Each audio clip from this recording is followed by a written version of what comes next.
एक बेहतर भविष्य और एक बेहतर समाज के लिए शिक्षा बहुत महत्वपूर्ण है। सभी को बेहतर शिक्षा दी जा सके, इसके लिए सरकार अपनी ओर से हमेशा प्रयत्नशील रहती हैं और इसके लिए सरकारें शिक्षा नीति बनाती हैं और उन्हें लागू करती हैं। हमारी पिछली शिक्षा नीति 1986 में लागू की गई थी और एक लंबे समय से नई शिक्षा नीति की प्रतीक्षा भी की जा रही थी। अब नई शिक्षा नीति 2020 को कैबिनेट ने मंजूरी दे दी है। इसका मसौदा इसरो के पूर्व अध्यक्ष डॉक्टर कस्तूरी रंगन की अध्यक्षता वाली समिति द्वारा तैयार किया गया था। अपनी इस नई श्रृंखला में हम नई शिक्षा नीति 2020 के विभिन्न पहलुओं पर चर्चा करके उसे समझने का प्रयास करेंगे। आज हम बात करेंगे बेसिक शिक्षा की और हमारे आज के विशेषज्ञ मेहमान हैं ओएनजीसी में राजभाषा अधिकारी श्री जयप्रकाश पांडे।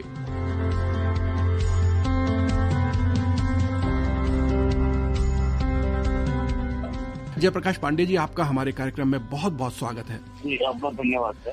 नई शिक्षा नीति आई है, कैबिनेट ने अप्रूव कर दिया है। जब आपने ये शिक्षा नीति का प्रारूप पढ़ा तो किस तरह का रिएक्शन था आपका? मुझे ऐसा लगा इस शिक्षा नीति को देखने के बाद कि जिस समय गांधी जी ये बोल के गए थे कि कहीं भारत ऐसा भारत ना बने कि हम अंग्रेजों की जगह काले अंग्रेज पैदा कर जाएं, तो मुझे इस नीति को देखने के बाद ये लगा कि पहली बार ऐसा एक जरूर काम हुआ है। इससे स्वदेशी शिक्षा व्यवस्था पे आधारित जो चीजें हैं उनको लागू करने की कोशिश की गई है।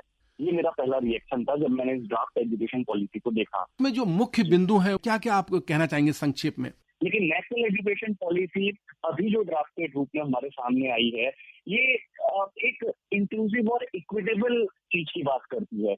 ये बात करती है सस्टेनेबल डेवलपमेंट गोल जो 2030 तक हमको अचीव करने हैं, उसके तहत एजुकेशनल रिफॉर्म की। ये बात करती है आपको आपकी मातृभाषा में पढ़ने की। ये बात करती है आपको वोकेशनल ट्रेनिंग देने की, जिससे आप कभी ड्रॉप आउट ना हो। ये कुछ मुख्य बिंदु हैं जिन्होंने इस नीति को प्रासंगिक बनाया है।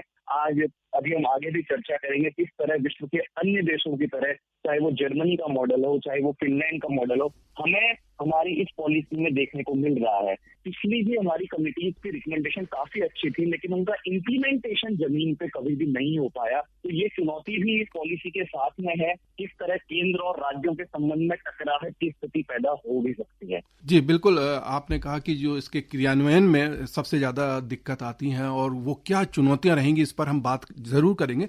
लेकिन जो सबसे अहम चीज होती है प्रारंभिक शिक्षा, क्योंकि प्रारंभिक शिक्षा पर ही आगे की शिक्षा और पूरा फिर आगे का जीवन आपका टिका होता है। तो जो प्रारंभिक शिक्षा के बारे में इसमें कहा गया है वो क्या है?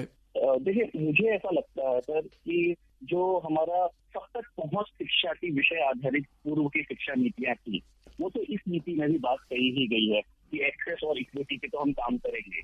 लेकिन कहीं ना कहीं पुरानी जो शिक्षा नीति थी वो सब लोगों को पढ़ाना तो चाहती थी, लेकिन पढ़ाना क्या है इस विषय में वो खामोश थी। लेकिन इस शिक्षा नीति ने अपने ड्राफ्ट पॉलिसी में कई ऐसी चीजों का समावेश किया है जिन पे अभी आने वाले सेशन में संसद में भी उस पर चर्चा होगी, और काफी इंक्लूसिव बनाया है इस चीज को। और साथ ही साथ पूरी ताउम्र आप सीख सकते हैं, आप ताउम्र आपने अगर पढ़ाई छोड़ी आप वहीं से शुरू कर सकते हैं।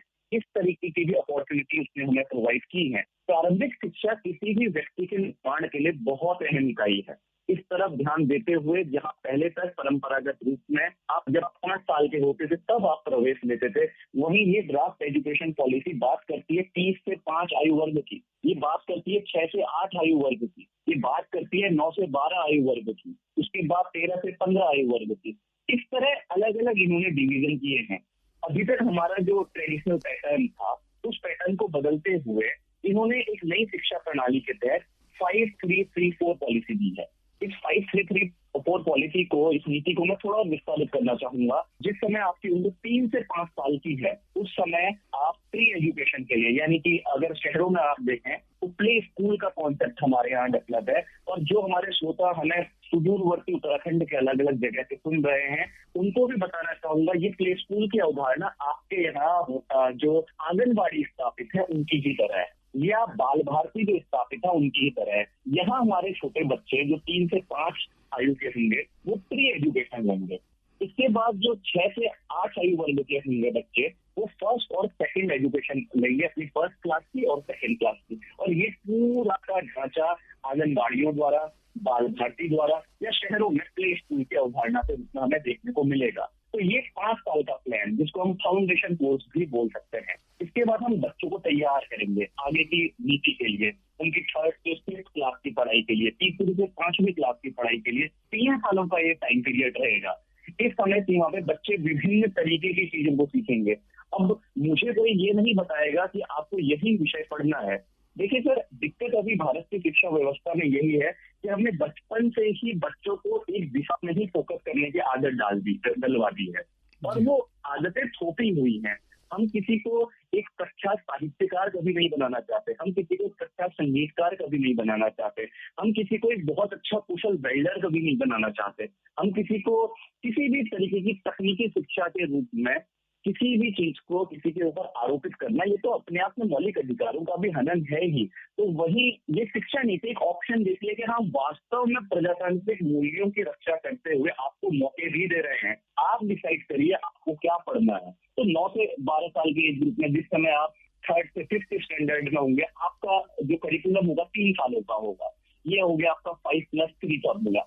इसके बाद फिर 3 सालों में आप 6 से 8वीं तक की कक्षाओं को पढ़ेंगे, क्योंकि मिडिल सेकेंडरी भी कहलाएगा, और उसके बाद आपकी सेकेंडरी एजुकेशन आगे चलेगी 9 से 12वीं तक की। अब ये जो स्ट्रक्चर है, ये परंपरागत स्ट्रक्चर से इस तरीके से भिन्न है। परंपरागत रूप से आपने देखा होगा प्री स्कूल के बाद अगर हम देखते हैं तो आपके पास विषयों को चुनाव को लेते हुए कोई स्वतंत्रता नहीं होती है। मुझे याद है जिस समय हम अपनी 6ठी या 7वीं कक्षाओं में होंगे, उस समय वोकेशनल ट्रेनिंग के नाम पे मिट्टी के कुछ खिलौने और ये सब बनाने की कलाएं सिखाई जाती थी, और पुस्तकालय जिल्द साजी वगैरह की भी कुछ चीजें हमारे समय में हुआ करती थी। लेकिन उसको भी धीरे धीरे खत्म कर दिया गया था। और मेरे कहने का मकसद ये है, ये बात है कि इस शिक्षा नीति ने अपने आप को बहुत सारी नई चीजों से जोड़ के देखा है।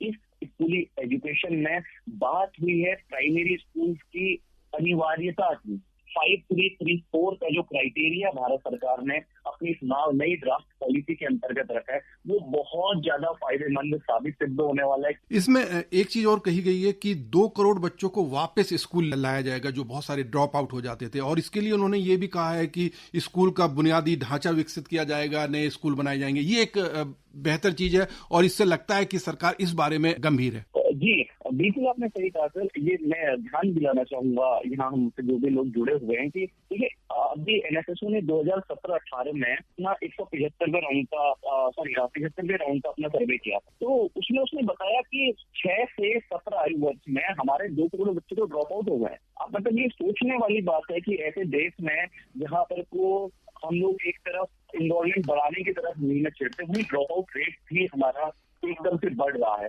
ऐसे में ये जो पॉलिसी है 2 चीजों की बात करती है। एक तो इंफ्रास्ट्रक्चर सपोर्ट हम देंगे लोगों को, दूसरा हम बच्चों की ट्रैकिंग करेंगे। ड्राफ्ट पॉलिसी बोलती है कि अगर कोई बच्चा छोड़ के जा भी रहा है, मान लीजिए वो गया, तो हम ट्रैकिंग करेंगे वो कहाँ है, किस हालतों में है, क्यों वो छोड़ के गया। अच्छा, एक चीज और है, शिक्षा का माध्यम क्या हो, और इसमें ये बात कही गई है कि 5वीं तक की जो पढ़ाई है वो मातृभाषा में होगी। हालांकि पहले भी एक त्रिभाषा फॉर्मूला था और 3 भाषाएं पढ़ाई जाती थी, तो ये एक बढ़िया चीज है कि जो हमारी स्थानीय भाषाएं हैं उनका भी विकास होगा। ये बोला गया है कि इसमें मातृभाषाओं पर फोकस किया गया है। मातृभाषाओं के आधार पर आपको अध्ययन की प्रणालियां विकसित करनी पड़ेंगी। लेकिन मैं रीड करना चाहूंगा इस लाइन को। इन्होंने क्लियर अपने शब्दों में लिखा है, wherever possible the medium of instruction will be mother tongue until at least grade 5। और याद रखिएगा, वेयर पॉसिबल की इन्होंने बात कर दी है, यथासंभव, अगर आपके पास संभव है। तो देखिए, पूरी ड्राफ्ट पॉलिसी की सबसे खासियत यही है कि इसने भाषाओं को लेकर बहुत ज्यादा कोशिश की है, और भारत की इतनी वर्सटाइल चीजें जो है इसने समावेश करने की कोशिश की है। तमाम क्षेत्रीय भाषाओं को इसने अपने अंदर अपने समावेश में लाने की कोशिश की है। हालांकि इससे ये चीज तो क्लियर है कि ये कोई कंपलसरी करने नहीं जा रहे हैं। दूसरी चीज सर, मैं क्योंकि भाषा का ये सवाल है, मैं एक और चीज इसमें जोड़ना चाहूंगा कि इन्होंने केवल मातृभाषा की बात नहीं की, इन्होंने क्षेत्रीय भाषाओं की भी बात की है, इन्होंने विदेशी भाषाओं की भी बात की है। इन्होंने ये भी बात किया है कि 9 से 12 स्टैंडर्ड में हम लोग फॉरेन लैंग्वेज भी बच्चों को पढ़ाएंगे। तो अपनी मातृभाषा, क्षेत्रीय भाषा और आगे जाके विदेशी भाषाओं के ज्ञान की भी बात करते हैं। हालांकि ये सबको पता है कि किसी भी देश की आप अभी शिक्षा व्यवस्था को देखेंगे तो उनकी मातृभाषा में ही वो चीजें होती हैं, उनकी क्षेत्रीय भाषाओं में ही वो चीजें होती हैं। तो ऐसे में जिम्मेदारी भारत के उस नागरिक की है जो उस राज्य का निवासी है, उन बच्चों की है जिनको आगे अपने करियर को देखना है कि वो अपने यहाँ भी, अपने क्षेत्र में भी इन चीजों पर विचार विमर्श करें कि हमारे लिए मातृभाषा की कितनी जरूरत है, मातृभाषा से हम किस तरीके से आगे विकल्पों को पा सकते हैं, और इस तरफ सब लोग काम करेंगे तभी ये चीज हो पाएगी। वरना त्रिभाषी फॉर्मूले की तरह, जिस तरह पूर्वोत्तर भारत में लिमिटेड भाषाएं पढ़ाई गई और हमारे यहाँ नॉर्दर्न इंडिया में केवल संस्कृत पढ़ाई गई और सदर्न इंडिया के अलग अलग हिस्सों में केवल उनकी भाषाएं पढ़ाई गई, वैसे ही ये भाषी फॉर्मूला भी कहीं फेल ना हो जाए। मुझे डर बस इस चीज का। शिक्षा के क्षेत्र की जो एक और महत्वपूर्ण चीज होनी चाहिए और जो फोकस होना चाहिए वो इस बात पर होना चाहिए, जो समाज के वंचित तबके हैं, जो आदिवासी हैं, जो अनुसूचित जाति के हैं और जो पिछड़े हैं, और इसके साथ साथ लड़कियों की शिक्षा पर विशेष फोकस होना चाहिए। इसमें बाकी पर तो कुछ नहीं कहा गया, लेकिन लड़कियों और ट्रांसजेंडर समुदाय के समावेशन की बात की गई है और एक लिंग समावेशन निधि के गठन की बात की गई है। ये एक बढ़िया कदम है। जी बिल्कुल, ये बिल्कुल आपने बहुत रिलीवेंट सवाल पूछा है और इसमें आपने जो बात जोड़ी उसी बात को मैं आगे बढ़ाना चाहूंगा कि इस ड्राफ्ट पॉलिसी में हमने दो नई चीजों को देखा है। जेंडर इक्वलिटी के बेस की ये बात कर रही है, इसमें यहाँ किसी जाति विशेष को सूचक शब्द यूज नहीं किए हैं जिसके आधार पे हम उनको किस तरीके के प्रावधान रखेंगे। हालांकि आगे जाके इन पर चर्चाएं होंगी, लेकिन ड्राफ्ट पॉलिसी ने अपने मूल पृष्ठभूमि में अपने को समानता आधारित बनाए रखा है, जो कि शिक्षा का भी मूल उद्देश्य है। समान रखते हुए इस ड्राफ्ट पॉलिसी ने ट्रांसजेंडर के इश्यूज की बात की है। आप सोच के देखिए कि 2014 के बाद ट्रांसजेंडर के अधिकारों के विमर्श पे कितने ज्यादा काम होने शुरू हुए हैं, और ये कहीं ना कहीं ट्रांसजेंडर्स को शामिल करना और महिलाओं के लिए तो उतना अभी हमारे पास क्लियरिटी इस पॉलिसी में देखने को नहीं मिल रही है कि कोई स्पेशल प्रोविजन तो नहीं किए जा रहे हैं। लेकिन मुझे लगता है कि अपने मूल में ड्राफ्ट पॉलिसी अभी जैसे आई है वो समानता आधारित है। मुझे लगता है बेहद जरूरी कदम था बदलते भारत के लिए और भविष्य के भारत के लिए। जी, प्रारंभिक शिक्षा के बारे में कोई और ऐसी कोई बात है जो आप उल्लेख करना चाहेंगे? जी मैं इसमें दो चीजें जोड़ना चाहूंगा। जो मशरूम की तरह चारों तरफ प्ले स्कूल उग गए थे, तो उनके लिए भी इसमें योग्यताओं का निर्धारण किया गया है। जैसे इन्होंने बोला है कि आप अब जो टीचर्स वहाँ प्ले स्कूल में पढ़ाएंगे, कोई भी टीचर पढ़ा लेगा ऐसा नहीं होगा। Early childhood care and education प्रणाली जो होगी वहां से वो ट्रेनिंग होनी चाहिए प्ले स्कूल्स में जो पढ़ाएंगे या आंगनबाड़ी में जो पढ़ाएंगे। लेकिन मैं दोबारा यहाँ स्पष्ट कर लूँ, जिस तरीके के भ्रम लोगों में फैले हुए हैं अभी, तो आंगनबाड़ी के लोगों से मेरी जब बात हुई तो उन्होंने यही बताया कि अब तो हमारा रोजगार छिन सकता है। तो इस तरीके की भ्रामक सूचनाएं कोई भी अपने दिमाग में नहीं पाले। जो लोग पहले से काम कर रहे हैं उनके लिए ऑनलाइन और डिजिटल मोड पे ट्रेनिंग की व्यवस्था करने की बात भी इस पॉलिसी में कही हुई है। यानी कि केवल बच्चा क्या पढ़े ये नहीं, बच्चे को पढ़ाने वाले की योग्यता भी क्या हो उसकी भी बात है। साथ ही अब जो साथी इस फील्ड में आगे बढ़ना चाहेंगे, इस बेसिक शिक्षा के फील्ड में बीएड की प्रासंगिकता की बात अधिकतर होती है हमारे एजुकेशन पॉलिसी के अंतर्गत। इसमें बीएड को भी 4 साल का एक्सटेंड प्रोग्राम करने की बात रिकमेंडेशन दे रखी है कि बीएड आपका 4 साल का रहेगा। लेकिन यूनिवर्सिटीज जो परंपरागत रूप से 1 या 2 साल का बीएड कराती थी, वो अभी भी वो चीजें जारी रहेंगी। डिपार्टमेंटल ऑफ सोशल एजुकेशन जो है, इसको हटाने की बात कही। आपने देखा होगा डीएसी जो होता है हर राज्य में, वो शिक्षा व्यवस्था के अंतर्गत आमूल परिवर्तन करने के उनके पास, इसको लेकिन हटाने की बात कही गई है, जो अपने आप में दोबारा से केंद्र राज्य के बीच का विषय हो सकता है। एक अहम बड़ी चीज, बच्चों को बोर्ड परीक्षा साल में 2 बार देने की बात कही गई। अब सोचिए ये कितना अपने आप में कितना बड़ा कदम है, क्योंकि ये शिक्षा व्यवस्था की जो बात कर रहे हैं अभी की ड्राफ्ट नीति के अंतर्गत, ये शिक्षा व्यवस्था आपको पास करवाना नहीं चाहती, आपको रटने की प्रवृत्ति पैदा करना नहीं चाहती, आप असफल हो जाए जिंदगी में एक रिजल्ट की वजह से, ये नहीं चाहती। इसमें बच्चों की क्रिटिकल थिंकिंग डेवलप करने की बात की है, बच्चों को फ्लेक्सिबिलिटी देने की बात की गई है। अभी तक जिन बच्चों का मूल्यांकन मात्र अंकों के आधार पे होता था, अब वो 360 डिग्री फॉर्मूला बना दिया है कि बच्चे अपना स्वयं मूल्यांकन भी करेंगे, उनके माता पिता भी मूल्यांकन करेंगे, उनके टीचर्स भी मूल्यांकन करेंगे, साथ ही उनके मित्र भी मूल्यांकन करेंगे। इस तरीके की इंटीग्रेटेड अप्रोच को अपनाया गया है। मुझे लगता है कि बच्चे के विकास के लिए और सर्वांगीण विकास के लिए ये पॉलिसी पूरी तरीके से प्रासंगिक सिद्ध हो रही है। अच्छा, ये एक बड़ा शिफ्ट है हमारी एजुकेशन पॉलिसी का। याददाश्त पे बहुत ज्यादा जोर दिया जाता था, लेकिन इस बार पहली बार ये कहा गया है कि बच्चे की क्षमताओं का आकलन किया जाएगा, ना कि उसकी याददाश्त का। ये एक बड़ा शिफ्ट है, बहुत बड़ा सर। और ये शायद वो शिफ्ट है जो इस चीज की कई समय से मांग बार बार की जा रही थी। संक्षेप में हम ये जानना चाहेंगे कि वो कौन कौन सी चुनौतियां होंगी अब बेसिक शिक्षा के बारे में कहिए, उसको लागू करने में। देखिए, इसमें सर सबसे बड़ी चुनौती तो एक केंद्र और राज्य के बीच टकराहट की स्थिति है।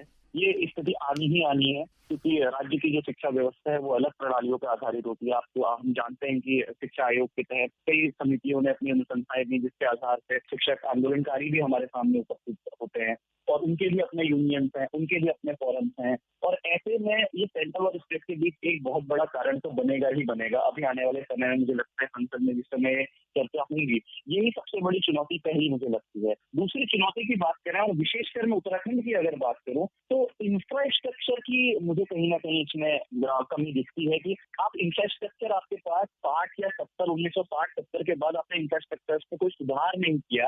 आज भी हम लोग टॉयलेट कंस्ट्रक्शन के लिए तमाम CSR फंड्स या इनकी तरफ राह देखते हैं। आज भी हमारे यहाँ बच्चे जमीन में बैठने को विवश हो रहे हैं। तो ऐसे में ये एक दूसरी बड़ी चुनौती है। तीसरी चीज इसमें टीचर्स का, आप लाएंगे कहाँ से और किस तरीके की उनकी योग्यता का निर्धारण तो कर रहे हैं, इस पे पॉलिसी खामोश है कि आखिर क्या होगा कि अगर एक एरिया में मैं क्राफ्ट पढ़ना चाहता हूँ, क्राफ्टिंग का टीचर अवेलेबल नहीं है। हालांकि उन्होंने इस नीति में स्पष्ट किया है कि हम क्लस्टर बना के भी इसको अप्रोच कर सकते हैं कि अगर मेरे यहाँ क्राफ्टिंग का टीचर नहीं है तो किसी और इलाके का क्राफ्टिंग का टीचर मेरे यहाँ आके लेक्चर वगैरह दे पाए। लेकिन मुझे ये भी एक बड़ी चुनौती लगता है, क्योंकि ये टकराहट की स्थिति हो सकती है। चौथी चीज, हम लोग अभी तैयार नहीं है। तैयार इसलिए नहीं है क्योंकि हालांकि ये पॉलिसी अभी भी लागू करने में कम से कम 4 से 5 साल देर सवेर इतना तो समय लगेगा। तो ऐसे में जितनी जल्दी हो इस पे स्वस्थ विमर्श हो। हम घर तक जब तक इस नीति पे बात नहीं करेंगे, शिक्षा नीति पे, और वो भी बेसिक लेवल की, तब तक हम ये निर्धारण नहीं कर पाएंगे क्या हमारे भविष्य के लिए सही है और क्या खराब है। तो अभी हम लोग इस तरह भी काम नहीं कर रहे हैं। तो ये कुछ 4 मुख्य बिंदु है जो मुझे लगता है चुनौती देंगे आने वाले समय में। तो इस तरह हम जितनी जल्दी काम करें उतना हमारे लिए अच्छा है। जैसे अभी आकाशवाणी के द्वारा हमें जुड़ने का मौका मिला लोगों से, ऐसे ही तरीके की चीजें जितनी हम, क्योंकि आप देखिएगा इस पूरी पॉलिसी में माता पिता के रोल को भी रीडिफाइन करने की कोशिश की गई है कि वो भी असेसमेंट करेंगे। तो जरूरी है उनका ये जानना कि क्या नीति में परिवर्तन हुआ है जो उनके बच्चे के भविष्य को बदलने की तरफ, आगे एक नई दिशा की तरफ एक कदम दिखाने वाली। जयप्रकाश पांडे जी, आपने नई शिक्षा नीति है उसकी जो बेसिक शिक्षा पर आपने काफी विस्तार से बताया। बहुत सारे और भी पहलू हैं जिनको हम आगे आपसे डिस्कस करेंगे। आज के लिए इतना ही। आपका बहुत बहुत शुक्रिया कि आप आकाशवाणी से जुड़े और इतनी महत्वपूर्ण बिंदुओं पर आपने बात की। बहुत बहुत शुक्रिया, बहुत बहुत आभार। ये थे श्री जयप्रकाश पांडे, जो कि ONGC में राजभाषा अधिकारी हैं, और हम इनसे बात कर रहे थे नई शिक्षा नीति 2020 में बेसिक शिक्षा के क्षेत्र में किए गए प्रावधानों के बारे में। अब इस कार्यक्रम को समाप्त करने की दीपेंद्र सुभाष को अनुमति दीजिए। नमस्कार।